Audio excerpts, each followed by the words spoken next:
देखिए ये रिकॉर्डिंग जो है ये हमारे वाइवा के रिगार्डिंग है। बता चुका हूँ फिर भी सिंपल हम देख लेते हैं।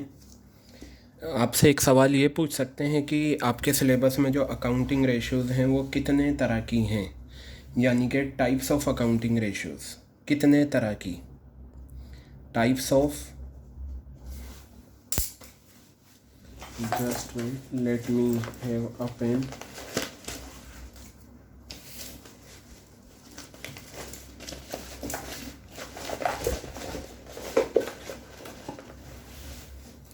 तो आपसे पूछ सकते हैं कि कितने टाइप्स की अकाउंटिंग रेशियोज़ हैं, तो आप ये याद रखिएगा, टाइप्स ऑफ अकाउंटिंग रेशियोज़। 4 तरह की अकाउंटिंग रेशियोज़ आपके सिलेबस में हैं और वो कौन कौन सी हैं। एक तो है लिक्विडिटी रेशियोज़, ठीक है, लिक्विडिटी रेशियोज़। दूसरा है आपका सॉल्वेंसी रेशियोज़, सॉल्वेंसी रेशियोज़। तीसरा है आपका एक्टिविटी रेशियोज़, एक्टिविटी, या इसे हम टर्नओवर रेशियो भी बोलते हैं, टर्नओवर रेशियोज़। और फिर एक आपका आ जाता है प्रॉफिटेबिलिटी रेशियोज़। क्या आ जाता है? प्रॉफिटेबिलिटी रेशियोज़, ठीक है। ये 4 तरह के आपके रेशियोज़ होते हैं। इन चारों का मीनिंग आपको पता होना चाहिए। लिक्विडिटी का क्या मीनिंग होता है, सॉल्वेंसी रेशियोज़ का क्या मीनिंग होता है, एक्टिविटी रेशियोज़ का क्या मीनिंग होता है, प्रॉफिटेबिलिटी रेशियोज़ का क्या मीनिंग होता है। ये आप बहुत अच्छे से प्रिपेयर करना, ठीक है।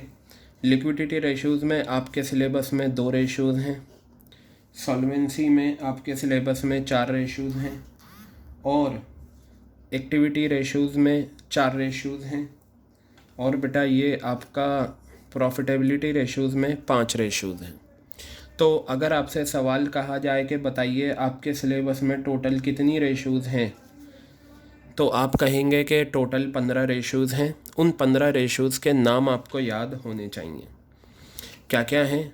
लिक्विडिटी रेशियोज़ में करंट रेशियो, क्विक रेशियो आ जाएगा। सॉल्वेंसी में debt to equity, total assets to debt ratio, interest coverage ratio, proprietary ratio. Activity ratios में टर्नओवर रेशियोज़ आती हैं, inventory turnover ratio, trade receivables turnover ratio, trade payables turnover ratio, working capital turnover ratio. और profitability में gross profit ratio, net profit ratio, operating profit ratio, फिर operating ratio, फिर return on investment. Clear हो गई बात ये। अब आप देखिए ये जो टर्नओवर रेशियोज़ होती हैं इनका आंसर टाइम्स में आता है, प्रॉफिटेबिलिटी रेशियोज़ का आंसर परसेंटेज में आता है और इन दोनों का आंसर प्रोपोर्शन में आता है। और जब हम प्रोपोर्शन लेते हैं तो डिनोमिनेटर में 1 होना चाहिए। जैसे अगर कोई रेशियो 3:2 आ रही है तो आप इसे रिड्यूस करके 1.5:1 लाइए।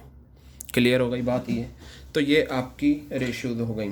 तो आप इन सब के मीनिंग आपको पता होना चाहिए। अब आपसे सवाल कर सकते हैं कि आपने जो फ़ाइल बनाई है उसमें आपने कौन कौन सी रेशियोज़ निकाली हैं। तो आप कहिएगा कि हमने 2 liquidity ratios, 2 solvency ratios, 2 activity ratios, 2 profitability ratios, 2 ratios निकाली हैं।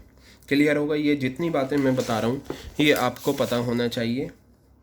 अब ध्यान से देखेंगे आप, ठीक है। ये जो होता है इसे हम प्योर रेशियो भी बोलते हैं, यानी कि ये प्योर रेशियो में आता है और ये आपका परसेंटेज में आ गया, ये टाइम्स में आ गया, ठीक है।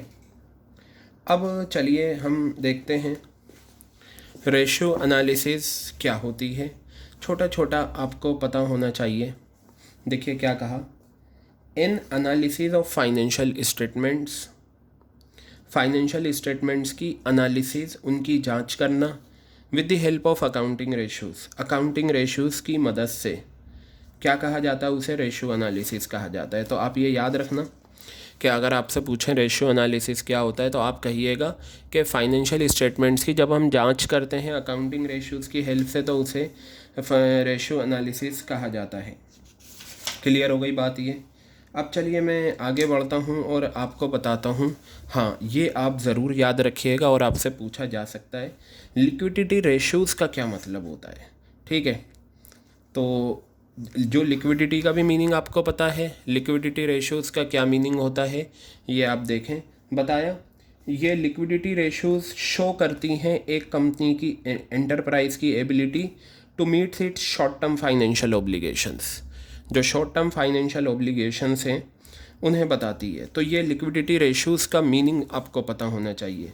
सॉल्वेंसी रेशियोज़ क्यों निकालते हैं, क्या पर्पज़ है, ये आपको पता होना चाहिए।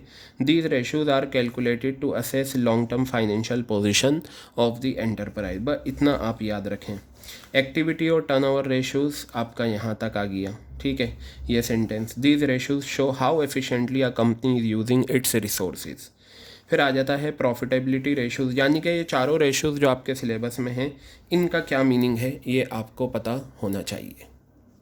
बाकी की मैं शॉर्ट क्लिप बनाऊंगा, तो दूसरी रिकॉर्डिंग में आगे का हम करते हैं।